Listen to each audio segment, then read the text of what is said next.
গল্প নেটে আজকে বলবো এক রাজার গল্প। গল্পটি শেষ পর্যন্ত শুনবেন, আশা করছি ভালো লাগবে। তো একবার এক রাজামশাই তার ভাগ্য গণনার জন্য জ্যোতিষীকে হাত দেখালেন। জ্যোতিষী রাজামশাইয়ের হাতটা অনেকক্ষণ সময় নিয়ে খুঁটিয়ে খুঁটিয়ে দেখলেন। গণনা করে জ্যোতিষীর কপালে ভাঁজ পড়ে গেল। এ কি গণনা করলেন? ঠিক গণনা করলেন তো?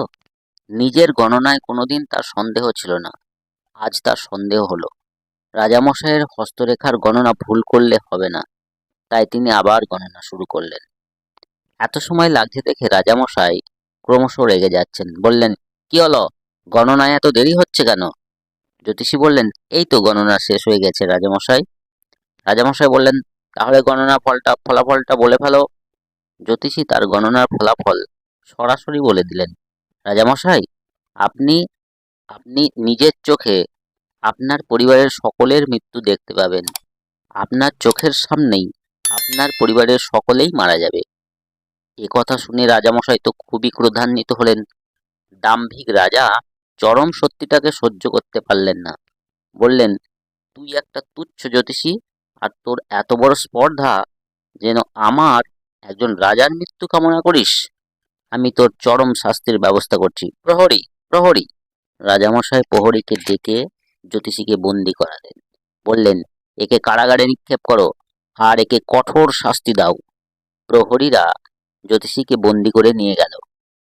পরদিন রাজামশাই অন্য এক জ্যোতিষীকে ডেকে পাঠালেন তার ভবিষ্যৎ গণনা করার জন্য। এবার জ্যোতিষী রাজামশাইয়ের হাতটা নিখুঁতভাবে দেখলেন। গণনার ফলাফল কিন্তু একই। একটু ভেবে নিয়ে জ্যোতিষী রাজামশাইকে বললেন, রাজামশাই, আপনি খুবই ভাগ্যবান। আপনার আয়ু আপনার পরিবারের সকলের চেয়ে বেশি হবে।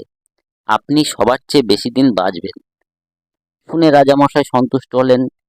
খুশি হয়ে রাজামশাই জ্যোতিষীকে কিছু উপহারও দিলেন।